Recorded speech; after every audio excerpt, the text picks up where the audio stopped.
to first introduce the members of this power-packed panel. Jaya Vaidhyanathan, CEO Bct Digital, Rajiv Bhalla, MD Barco, Gopa Kumar, CEO Bhima Jewels. Welcome, ladies and gentlemen. And this session will be moderated by Amar Shankar, Partner Business Consulting, EY India. Amar, the floor is all yours. Thanks, Ivan, and welcome everybody. Thanks for this opportunity. I'm really glad to have such a distinguished panel to talk on a subject which is extremely topical, particularly in the backdrop of the pandemic that we're in. I think digital technologies is really something which everybody has been talking about, and it's probably a mantra for some of the small, medium businesses to really look at to not only survive, but also accelerate their footprint. But before I jump into setting this up, I'd really like the panel it's a distinguished panel, to share their experience, their background, and introduce themselves. So ma'am, Jaya, if I can ask you to take the lead, please. Thank you, Amar. I'm Jaya. I am the CEO of Bct Digital. And we are one of the largest fintech players, especially in the risk area. And I do come from a core investment banking background, having been in Wall Street for a long time and part of the Accenture's financial services practice. Glad to be here today. Gopa, you want to go next, please? Sure. Hi. Good afternoon, everyone. I'm Gopa Kumar. I'm the COO of Bhima Jewels. I'm a career retailer, and I've worked across retail formats of fashion, food, and e-commerce. And now I am in the jewelry business, and happy to kind of share my experiences, and glad to be here and looking forward for a fantastic discussion with my co-panelists. Thank you, Gopa. And Mr. Bhalla, Rajiv, you want to go next, please? Thanks, Amar. Well, I'm Rajiv Bhalla. I'm the managing director of Barco. Barco is a Belgian visualization solutions company. We play in the enterprise, entertainment, and healthcare domains. 54% of Indian cinemas project movies using Barco projectors. Nearly 5 million surgeries are done every day using Barco medical grade display solutions. In the enterprise space, 2 out of we have a 50% market share as far as the smart city control room and command and control space is concerned. Prior to Barco, I've worked across consumer electronics, liquor, and IT domains with exposure in companies like Microsoft, Intel, and NEC. I'm happy to be here, Amar, today. Thanks, Rajiv. Thanks, Jaya, and thanks, Gopa. Very quickly about myself, I'm a partner with Ernst & Young in the government and public sector practice. And my area of specialization is helping governments in their private sector development. And one key element within that is focusing on how governments can actually come up with policy as well as implementation programs around the uplift of MSMEs. And like I said, at the back of the pandemic, we've been working very closely with both the World Bank, Asian Development Bank, as well as various government states, as well as central in India and in other parts of the world, trying to see what more can be done. But I think today the topic is really about SMEs focusing on this huge digital opportunity. And, I think digital transformation for any SME today is really become a necessity. I mean, when you look at some of the data points, you clearly kind of scratch your head and say, absolutely, it is expected that there's going to be economic value through digital transformation by 2025 of almost $100 trillion. We've already got 700 million internet users in the country. And I think, to be honest, that number was pre-pandemic. I'm sure that number has really jumped off during the pandemic, as has the number of electronic transactions, almost 30%. And by 2025, $135 billion is going to be transacted online. The other interesting fact I was reading was that the average consumption of data in India was 8.5 GB per month per user, which is very high, to be honest, amongst the highest in the world. I think only Korea is marginally higher. But during the pandemic, that has actually jumped up to 11 GB. Of course, it's statistically, researched, but that number jump is a huge jump. And I think 61% people are streaming more online content. So if you really look at these stats, they're really staggering. And what it's telling is that there's an absolute huge push on the demand side. Consumers have actually adopted, or whether by choice or by force, have actually come in onto the digital e-world. There's a large supply chain. If you really look at any large supply chain, most of the established OEMs are already digitally enabled. And a lot of them are actually pushing forward and are looking forward to some of the small and medium businesses who are supporting these supply chains to actually adopt digital. If you look at government's push on Digital India, that of course is even pre-pandemic. And then Atmanirbhar Bharat also is throwing a huge opportunity. So digital adoption is not failing any technology. I mean, it's not getting marginalized because of lack of technology. It's actually, I think, really a resultant of processes and people. It's the mindset, perhaps. But before really jumping on to any conclusion, let me pivot this to Jaya. And Jaya, with your background in financial services, you've walked Wall Street and you've looked at fintech, and you've been associated with such great projects here in India. Do you really think it's the financial constraints that are holding SMEs back? And the answer is a classic. You are a consultant, so I'm going to give a consultant's answer. The answer is it depends. If you look at it in terms of what's holding them, financial constraints are there, but there is a fine line between what we think a financial constraint as a liquidity crisis versus a solvency problem. So I think the clear demarcation needs to be on what are we really financing. Are we still doing asset-based financing? Are we doing cash flow-based financing? So I think it's more about the nuances of how we are looking at it, which is based, there is a financial constraint, but where is the constraint coming from? And that's where I think a deep dive into the core issues that face an SME is very, very important. And when you look at stimulus, are you rewarding the right things? Are you looking at, is this going to go to the nth mile? Let me give examples, right? For instance, let's say that you are in the business of, you were doing something else as an MSME. You saw the COVID pandemic happening. You saw a market for PPEs. And then you said, you know what, I'm in the business of packaged goods. Let me just shift to PPEs and let me kind of go in that direction. So your demand is pretty high for what you're putting out, but you are giving it to a hospital, right? And the hospital is not paying you in time. So is that a question of, are your revenues not keeping up in pace? Is this a business that needs to be kept solvent? What is the right behavior that you're rewarding? Are you ensuring that the payments happen on time so that they can fund it to do more? It's more the nuances of where exactly are you, putting your penny on. And I think that's the one that we need a lot more focus. I think the digitization, as you rightly put in, it needs to reach the MSMEs at the nth level. I was very heartened to hear the news that the Bihar weavers, for instance, they had a huge inventory. Nobody was buying in their circle. And they used Twitter as a promotion agent, and they sold all their stock of saris in no time. So I think it's more about, are you ensuring that the digital access is given to the people that absolutely need it, cutting out all the middle processes and middlemen in the process? I think that's the core element to watch out.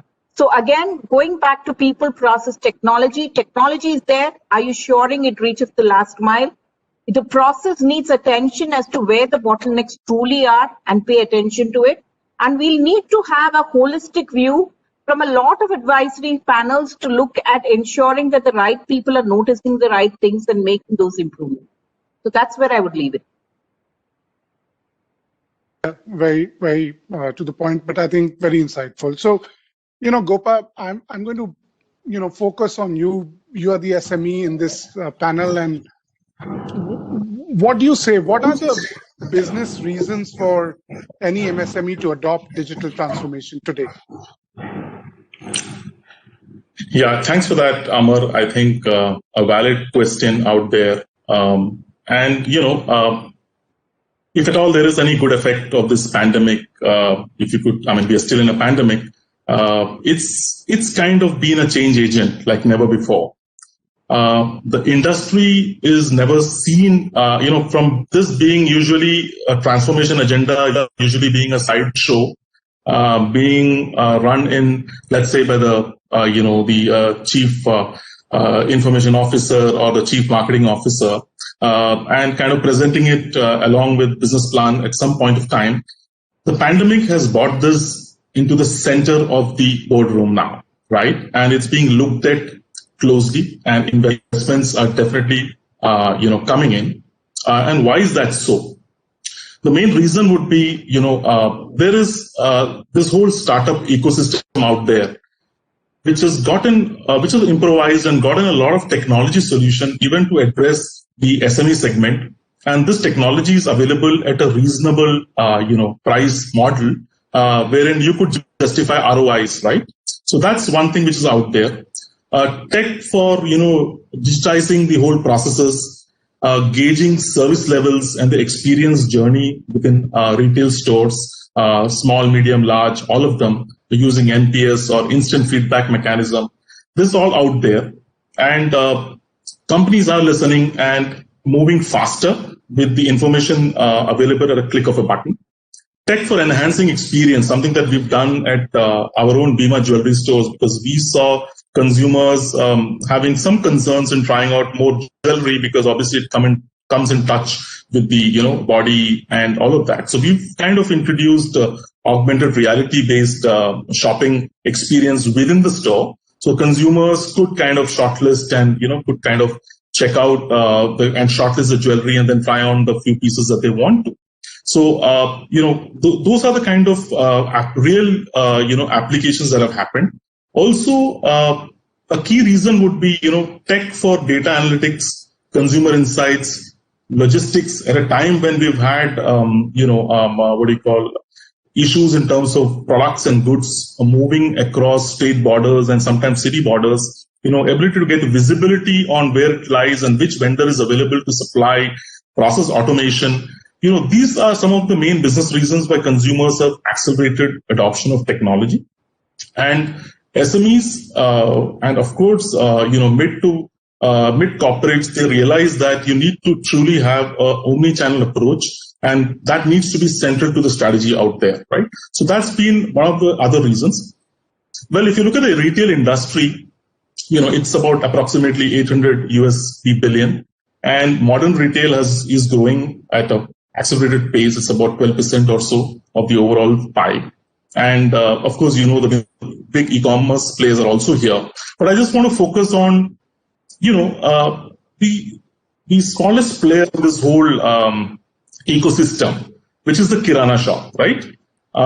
And we have about 12 million Kirana shops, mom and pop stores, as you would call it, which is out there. And they have adopted very fast. And some of the cases, some of the use cases, what are they doing? They have these WhatsApp groups.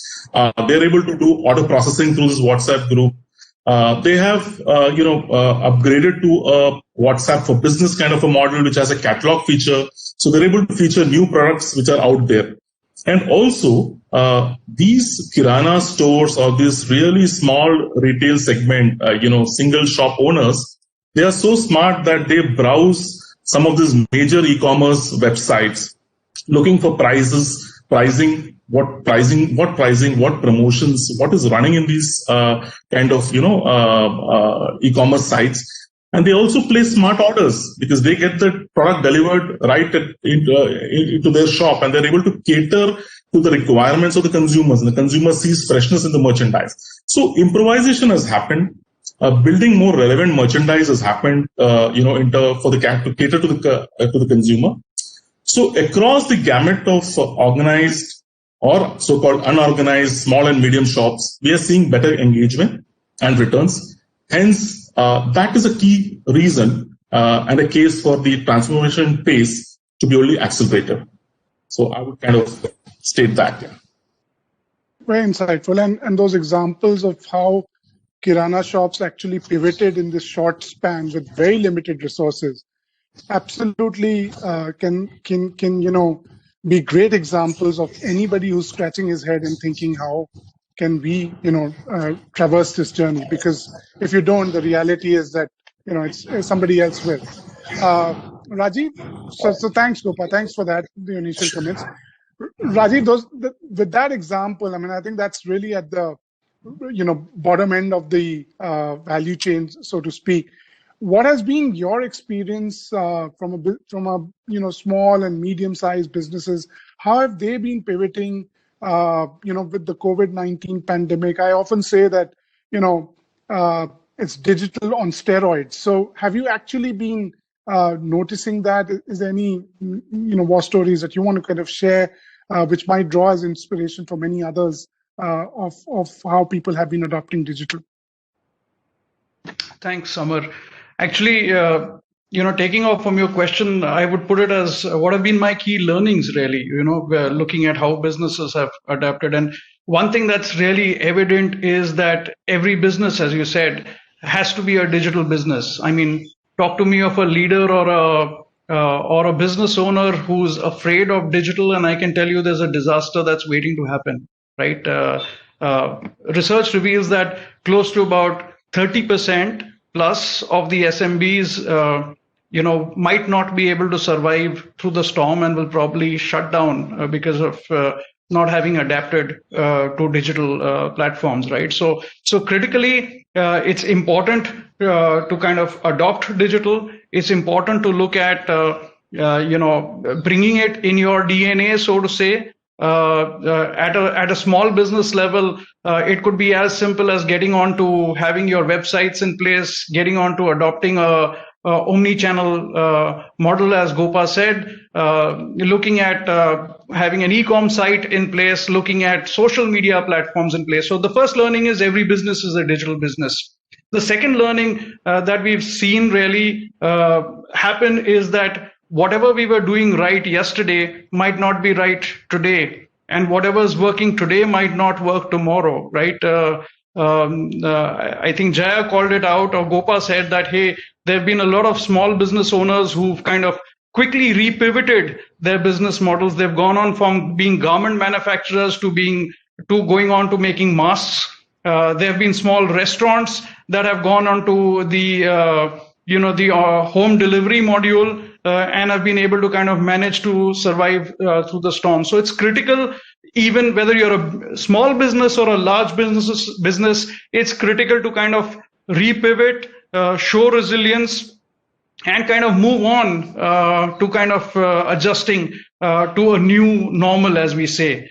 The third really is, work is not a place, work is outcomes and results. So you've seen a lot of businesses that have been able to move on to a hybrid model, with the aid of digital tools, kind of navigate through this storm. Whilst you've seen that some of the smaller businesses have struggled, right? They've not probably had the virtual collaboration tools. They probably didn't invest in the infrastructure, and they've had some challenges. So critical for me as a third learning, really, Gopa, has been that, hey, you've got to be looking at work happening at remotely or work happening physically, and this would mean that you'd need a different set of skills to be able to manage in this new framework.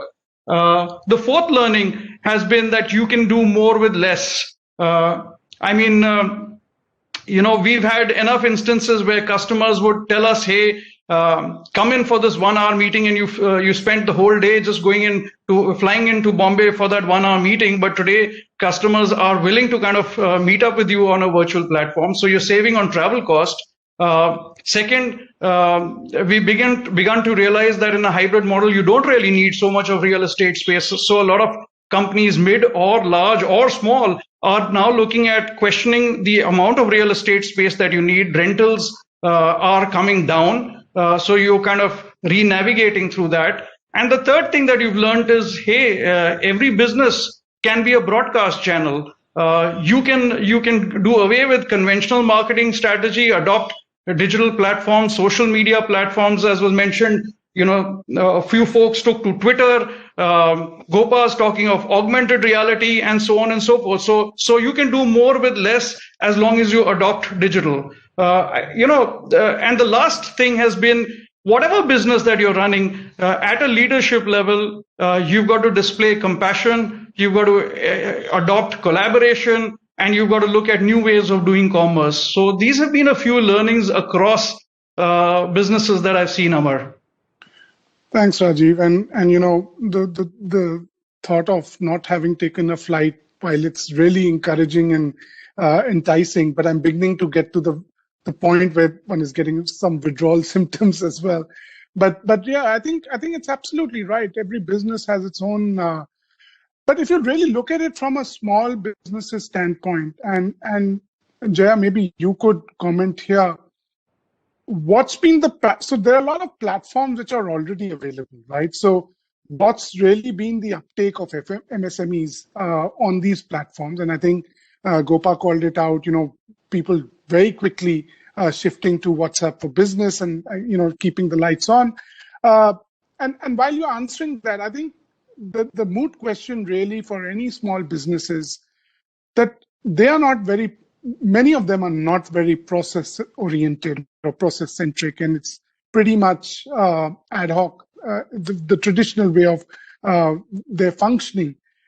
When they're adopting to digital, they have to be fairly process oriented. So what has been what's that gap, and what's your experience been? How do they bridge those areas and adopt these platforms? Maybe I'll take a step back and talk a little bit about what I'm not too happy about in the digital scenario today, right? Both Rajiv and Gopa spoke about the digital adoption and what that's done good for us. The entire focus has been on front-end user transformation. It's been on different ways of user experience. I think it's like saying I have a fantastic storefront. It looks great, but service is really miserable, right? What happens when you have that super duper store, but nobody comes out to greet you and show you things, right? So that's the same problem that we are having today, because there's a lot of rush to kind of do a lot with the front end, show you a really click face, take orders on it, but the back end is a mess because that's not set up for digitization. So between the front end and the mid office and the back office, there is a significant gap. And that's going to be the downfall if we don't watch out for it. So I would say cautiously optimistic about the digital story as it goes today, because unless we focus really on making significant digitization in your mid and back office, you're going to be setting yourself up for a lot of issues later on. And that's going to determine the success of where we are. SME, otherwise too. Because SMEs are linked. I'm going to not focus on the front office for now, because I know Gopa and Rajiv are touching that significantly. Let me give an example. An SME is in some form or shape plugged to a bank, right? I mean, you have borrowings coming in and all that. Let's say that what happens is a throughput that comes from your customer all the way to what your entry goes into the bank or whatever it is. So the entire process needs to be digitized. For you call it a true digital experience, because that's when your cycle time is going to be really short. I think the focus today is totally not on that, and that is something that I worry about. Second is more the issue of lending to SME. So you have invested in a digital platform, but you do still have gaps in your supply chain. And that is a significant problem to address. And the gap in supply chain comes because of a number of reasons. On the one hand, we have government. I mean, you're from the public and government practice. You know this well.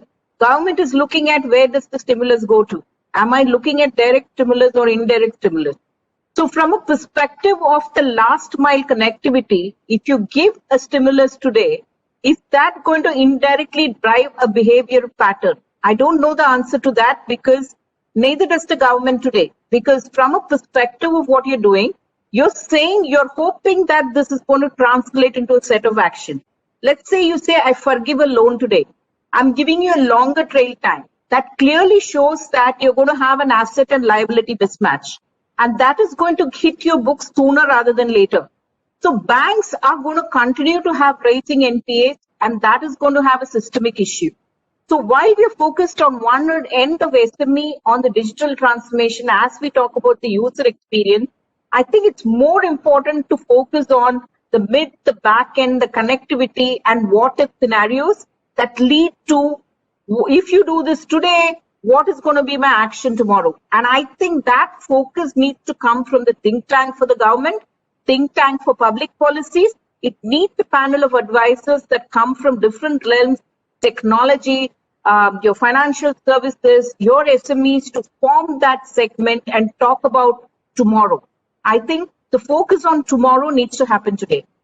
Those are all very telling points, and probably you hit the nail on the head when it comes to, I guess it's been a reaction to reach out to customers right up front. But soon, and a lot of I won't even call them SMEs, but a fairly well-established digital businesses struggled during the pandemic to kind of keep the lights on because their supply chains were not very well oiled. But Gopa, that kind of comes back, from as a small business with limited resources. How do you get around to bring in consensus within the group, within the family? Because clearly the families are also multi-generational, and more often than not, it's the elder generation which is kind of calling the shots, who are used to traditional ways of business, and there's always this younger mindset which is trying to push things. How do you to kind of address what Jaya just talked about? It's not just about creating the front end, but it really making fundamental changes in the supply chain, in creating digital change, in creating, you talked about analytics, some of those elements. How do you bring that in a small business?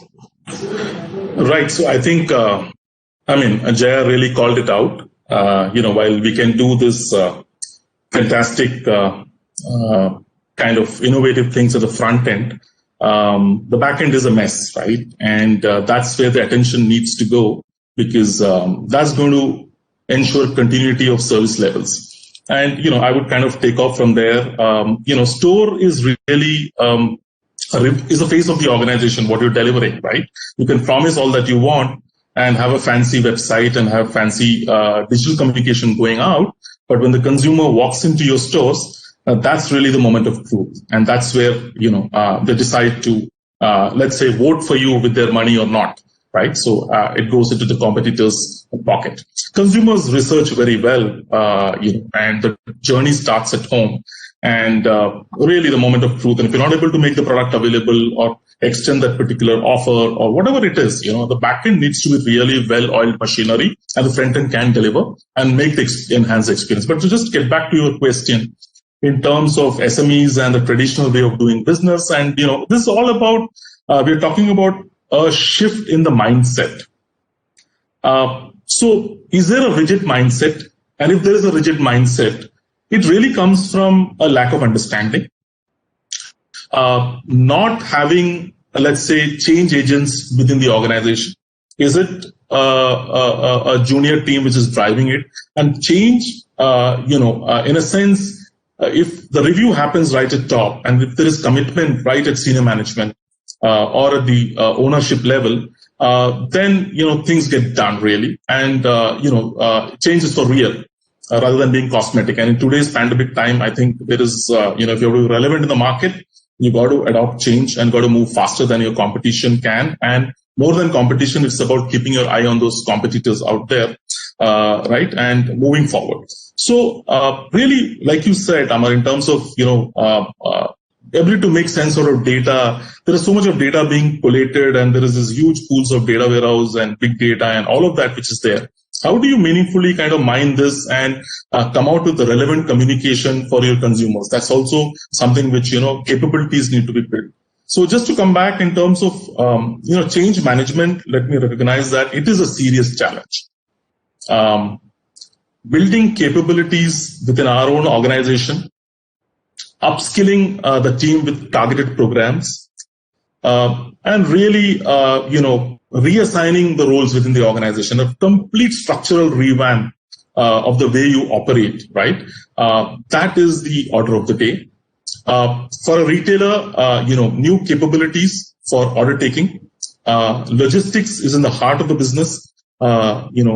Fixing the logistics supply chain gaps, getting availability up there in a food and grocery store, or making sense of the piled up unsold inventory which was of the past season. How do you really get rid of that and release capital? Those are the kind of challenges which decisions are happening, and obviously this festive uptick has been pretty decent for most of us that I know about, and recrafting the whole experience journey. Moving the marketing monies to digital assets being created, all have become a priority. And a mindset change, if still does not happen, then obviously it is going to be a regressive kind of a result that you get. In an SME setup, the impatience is the big issue, right? So traditional organization, Amar, to just answer that question, would just want to, there's a shiny black box, let's say Rajiv sells or, comes and fixes out there, and we need to press a button and we need to get superior results on day one, right? That is the kind of expectation, a retailer would have. And, the patience of building those capabilities, the patience of communicating that to the consumers, and getting traction is something which is definitely going to be a challenge going ahead. And I think some organizations have realized it and are investing for results progressively going ahead in the journey. Also, the operating team, would see comfort in getting back to the old classical way of doing business. Unless they see the real tangible results in terms of sales margin or cost of operation, and really the pandemic has increased our cost of operation by about 1 to 2%, and that is going off our kind of bottom lines at this point of time. And so of course the sales need to move up. So this the team needs to see results out there. So how is this kind of mindset change happening, and how are we driving it? I think we've aligned the organization. We've got consultants, vendor partners, focus more on learning and development departments, and the CXOs and the promoter group is really driving this change top down. And we're having those conversations, resetting the review parameters, and only then, so to speak, the mindset can change or be more progressive, in my view. Right. No, that's helpful. Rajiv, any, your perspective on the future skills? I think Gopa talked about change management mindset. He also talked about how they are focusing on building skills through learning development. But if I'm a small business employing 4 to 5 people, I sometimes don't even have time for them to attend a training program because I'm literally running around. But if I were to kind of acquire skills, think about really building that out, what would be your take, or from a people standpoint, what would you really focus on? So Amar, what the pandemic has really taught us is that the future growth drivers are going to be around leadership, talent, and organizational culture. Now, we've talked about certain resistance to change that small businesses have, and a lot of it could be because of the cultural aspect. But clearly, transformation has to happen, and digital transformation is a must. Digital is going to be the backbone of every business, right? So when you're keeping that in mind, and you're keeping in mind that the future of work is going to be hybrid, it's going to be physical and remote, not physical or remote, and vice versa. You'll need a new set of skills. So when you're working from in a hybrid environment, as people managers or as leaders, what's going to really matter is how are you able to communicate with your colleagues, with your customers, with your partners? How are you going to be able to engage with them? How are you going to build trust? How are you going to appear authentic? So in many ways, if you look at it at a softer aspect, it's about having great communication skills. It's also about having key digital skills, right? I mean, as I mentioned earlier, you've got to look at the virtual platform. You've got to have digital skills. Then there's going to be a new set of talent skills that will be needed, or technological skills that will be needed around AI, machine learning, IoT, and so on. You'll need analytical skills to be able to analyze what to do and how to do it.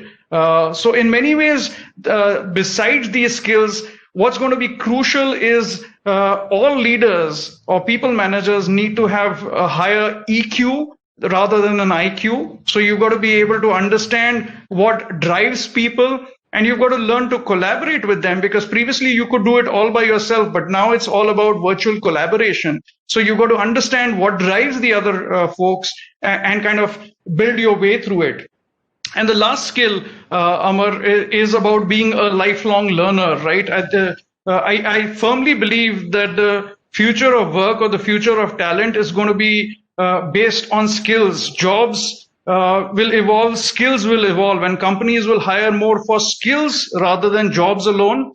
There's going to be a lot of gig working coming up into play. There's going to be more talent that's going to be available. A lot of women folk who decided to stay home to look, and manage their families will now be available as gig workers to be able to manage, and that brings in a new set of skills. How you're going to manage them, how you're going to performance check them. So these are a few skills, Amar, that I think will need to be developed by all businesses. So yeah, absolutely. And I think people at center definitely is possibly the future. And this pandemic has possibly reiterated that whole piece. Not to anyone in particular, but what are your views, using digital for innovation? And how can small businesses really drive innovation at scale, whether it's process, whether it's people or technology? You really think that opportunity to do something different, to be competitively ahead, driving, harnessing innovation will also be a very important consideration as people start on these transformation journeys? I don't know, anybody would like to answer that? I'll probably take a stab at it in that order. I think when you look at digital is innovation to a large extent. So I don't think you can separate the two. It's more an innovative channel of expression. But I think the biggest thing the pandemic has done to us positive is to take a moment to pause, reflect, and then ask yourself the question, am I doing the right things? Because if things were going as it were, you would kind of be looking at incremental growth. And the pandemic has made pretty much every leader, regardless of the size of business, to say, am I in the doing the right things in the right place at the right time, right? And if you've not reflected during the pandemic, that means you're not innovative and you're clearly not doing the right thing. I think, Gopa, if you can just mute yourself for now, that will really help. Yeah, thank you. So I think that is one thing that it is actually done for pretty much all of us. I think I'm less positive about this whole experience of saying the whole world is going to go, work remotely. I think in the past, we've invested significant in what I call the social equity, which is, the same people that we worked with, we can now work offline. And that is not the same as saying, I'm introducing a completely new team online and they all work beautifully from day one. I think we're not there yet. So we need to still innovate significantly in the way we deliver a new team with new work and new kind of models, all of them coming at XYZ, multidimensional access being new. If we have cracked that model, then I would say, go digital all along and you don't need other means of working. That is something that calls for innovation beyond what we're using. And now it's more a virtual platform with the old teams. And that, to me, is not an innovative model of red brick work. So significant traction to go there. And that is something that we'll need to continue to innovate. on the process itself, right? I'm going back to your question of technology, people, and process. I think the process again will evolve from the first two dimensions, which is more, do you need to be innovative? Absolutely yes. If you're not innovative, you would have failed already, and we wouldn't be talking about you today. So I think the fact that you're still surviving means you've been innovative. To what extent remains to be how long can you survive in the long run, right? And that, to me, is the testimonial to can you stand the test of time. And now the processes that go around to support this is going to be very, very significant. And that comes as a derivative of the first two. Thanks very much. I think we are pretty much on time. And I just thought while you were talking, Jaya, I kind of thought of summarizing this. And I think that if MSMEs have to take on this transformation journey, they have to look at people at center, technology at speed, and innovation, process innovation at scale. And I think if everybody adopts that, that might be a very it's a tall order, but I think the times demand that. So thank you very much, Jaya, Gopa, Rajiv, for sparing time. And I think it's been an honor to be part of this, to moderate this panel, and look forward to any questions that may come, which will be answered separately. Thank you.